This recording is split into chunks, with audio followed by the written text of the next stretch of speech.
उन्होंने मुझ पर भरोसा किया और मुझे इतनी बड़ी जिम्मेदारी सौंपी, दिल्ली के लोगों की देखरेख की जिम्मेदारी सौंपी। लेकिन आज मैंने मुख्यमंत्री के तौर पे शपथ ग्रहण जरूर किया है, लेकिन ये मेरे लिए, हम सब के लिए एक बहुत भावुक क्षण है जब अरविंद केजरीवाल जी दिल्ली के मुख्यमंत्री नहीं हैं। अरविंद केजरीवाल जी वो व्यक्ति हैं जिन्होंने पिछले 10 सालों में दिल्ली की तस्वीर को बदल डाला, जिन्होंने पिछले 10 सालों में दिल्ली की आम लोगों की जिंदगी को बदल डाला। अरविंद केजरीवाल जी वो व्यक्ति हैं जिन्होंने दिल्ली में रहने वाले एक आम इंसान का, एक गरीब इंसान का दर्द समझा, उनके रोज रोज का संघर्ष समझा। उन्होंने समझा कि एक आम परिवार के लिए किस तरह से अपना घर चलाना मुश्किल होता है। अरविंद केजरीवाल जी वो व्यक्ति हैं जिन्होंने दिल्ली वालों को फ्री बिजली दी, 24 घंटे बिजली दी।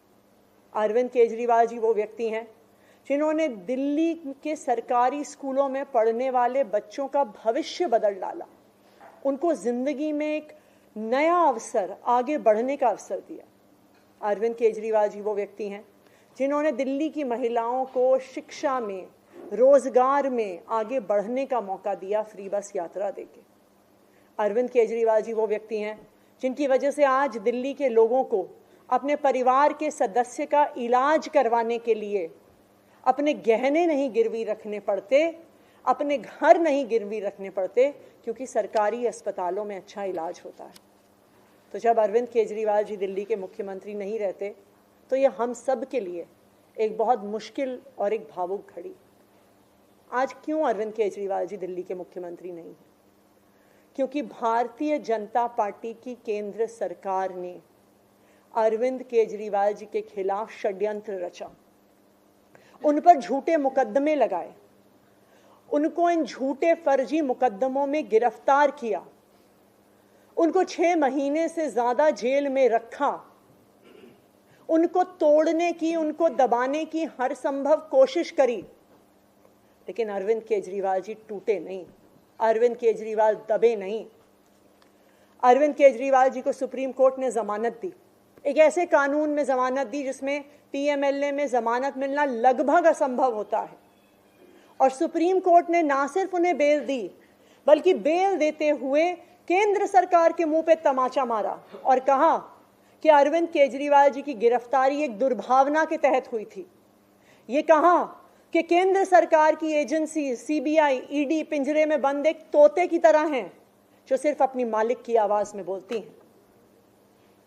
हो सकता है कि कोई और नेता होता तो उनके लिए अदालत का ये फैसला काफी था और वो तुरंत जाके मुख्यमंत्री की कुर्सी पर बैठ जाते। लेकिन अरविंद केजरीवाल जी ने इस देश की राजनीति में एक ईमानदारी और नैतिकता की मिसाल कायम करते हुए मुख्यमंत्री की कुर्सी से इस्तीफा दे दिया। उन्होंने कहा कि मेरे लिए सिर्फ अदालत का फैसला काफी नहीं है, मैं जनता की अदालत में जाऊंगा और जब तक दिल्ली की जनता मुझे नहीं कहती कि मैं ईमानदार हूं, तब तक मैं मुख्यमंत्री की कुर्सी पर नहीं बैठूंगा। मुझे नहीं लगता कि इस देश के इतिहास में या शायद इस दुनिया के इतिहास में ऐसा कोई नेता रहा होगा, ऐसी ईमानदारी और नैतिकता की मिसाल रही होगी जो आज अरविंद केजरीवाल ने देश और दुनिया के सामने रखी है।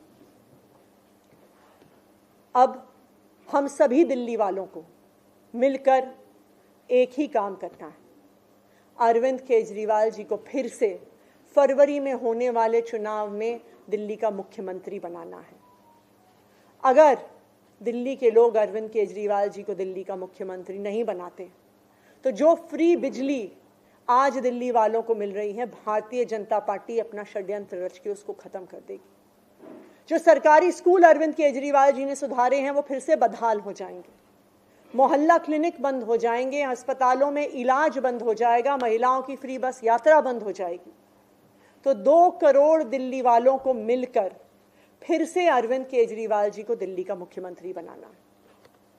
अगले 4 महीने के लिए मेरा यही काम रहेगा कि जो दिल्ली वाले परेशान रहे पिछले 1-1.5 साल में, जब से भारतीय जनता पार्टी का षड्यंत्र शुरू हुआ, जब से भारतीय जनता पार्टी ने एक एक करके हमारे नेताओं को जेल में डालना शुरू किया, जब से भारतीय जनता पार्टी ने एक एक करके हमारे मंत्रियों को जेल में डालना शुरू किया, जब से भारतीय जनता पार्टी के एलजी साहब ने दिल्ली सरकार के काम रोकने शुरू किए, आप देखिए पिछले 2 साल में भारतीय जनता पार्टी ने दिल्ली वालों को परेशान करने में कोई कसर नहीं छोड़ी।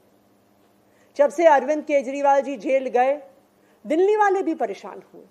भारतीय जनता पार्टी ने दिल्ली वालों के पानी के बिल हम ठीक करना चाहते थे, उन्होंने उस काम को रोक दिया। भारतीय जनता पार्टी ने जो सड़क के रिपेयर के काम है वो रोक दिए। भारतीय जनता पार्टी और उनके एलजी साहब ने अस्पताल में मिलने वाली दवाइयां रोक दी, अस्पताल में और मोहल्ला क्लिनिक में टेस्ट रोक दिए, दिल्ली से कूड़ा उठना रुक गया। लेकिन मैं आज आपको आश्वासन दे रही हूं कि अब अरविंद केजरीवाल जी जेल से बाहर आ गए हैं और उनके मार्गदर्शन में दिल्ली में कूड़ा भी उठेगा, सड़कें भी ठीक होंगी, पानी के बिल भी ठीक होंगे, दिल्ली में जो सीवर की समस्या है वो भी ठीक होगी, जो दवाइयां नहीं मिल रही हैं उसको भी हम ठीक करेंगे। मैं दिल्ली वालों को यह आश्वासन देना चाहती हूं कि अब अरविंद केजरीवाल जी जेल से बाहर हैं, भारतीय जनता पार्टी का कोई भी षड्यंत्र हम सफल नहीं होने देंगे। Thank you.